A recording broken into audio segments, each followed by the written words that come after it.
The question I want to ask you now is, how many roles should there be? Should a stakeholder be identified for just a single role, or is a stakeholder allowed to be identified for more than one role on the RACI matrix?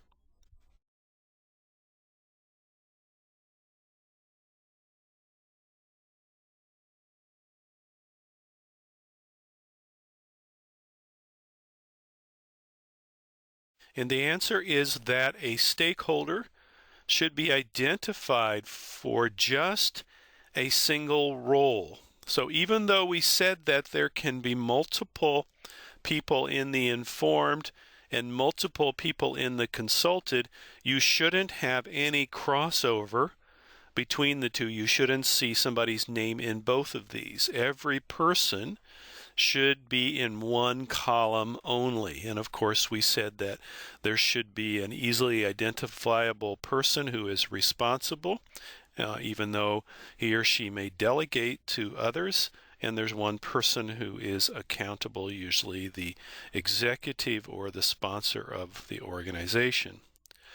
Where more than one participation type is shown for a stakeholder or group, this generally means that participation has not yet been fully resolved. So it is often an indication that you need to do some more negotiation and discussion in order to clarify what the roles of those people who are finding that they're showing up in a couple of different columns.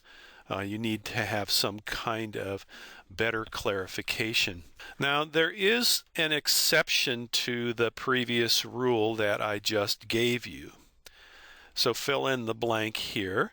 Very often, the role that is accountable for a task or a deliverable may also be blank for completing it.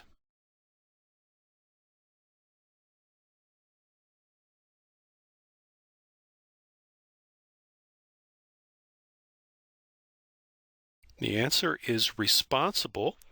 Very often, the role that is accountable for a task or deliverable may also be responsible. That's especially true for smaller and simpler tasks. So just wanted you to know that that is a possible exception to the rule. Have you been using the RACI matrix? If you have been, give me an indication. Yes, I have been using the RACI matrix since the PMDPro1 course. Or if you haven't, give me an indication. No, I haven't been using the RACI matrix since the PMDPro1 course.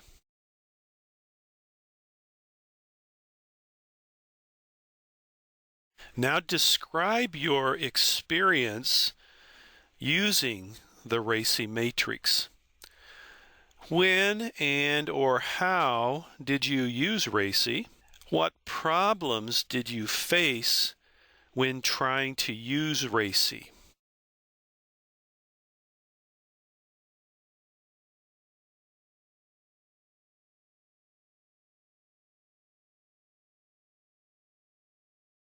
You likely included some of the bullets that I have up on the screen right now. Under when and how did you use the RACI? I'm sure that some of you were using it to try to increase participation that would bring about empowerment that would contribute then to the success of your project. That's a characteristic of many international development projects, particularly those that are implemented by NGOs. You also may have mentioned that you wanted to use RACI in order to minimize the negative effect of those who want the project to fail.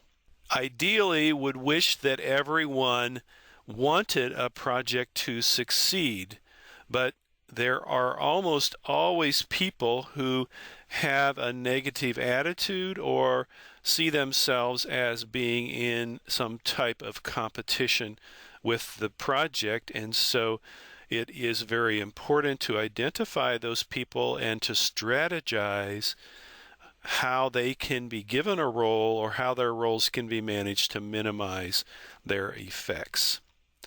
Monitor whether people stick to their assigned roles. I mentioned that in the previous slide when I showed you the PMDPro phase model, that it is often very important to use the RACI as a control tool.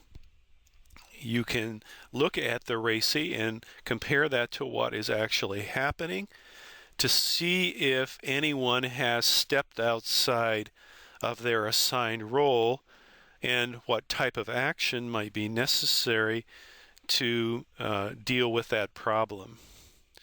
And finally, there's the aspect of promoting learning, and especially learning related to getting a lot of participation or high quality participation. I'm sure that you listed several other ways of using RACI. Secondly, what problems are faced when trying to use RACI? It's time consuming. It takes time to determine and assign roles, and it takes time, especially when time is at a premium. Some people may resist being assigned as a specific role because they'd rather not have accountability or specific accountability.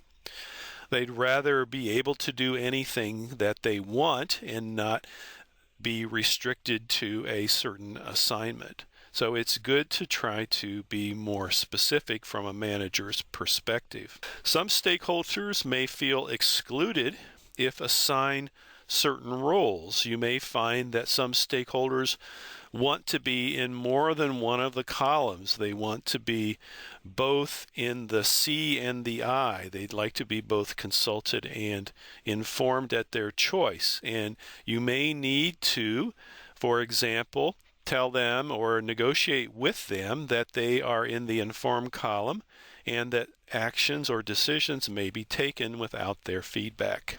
And finally, I've seen this in practice, that there is a tendency to place too many people in the C column, the consulted column.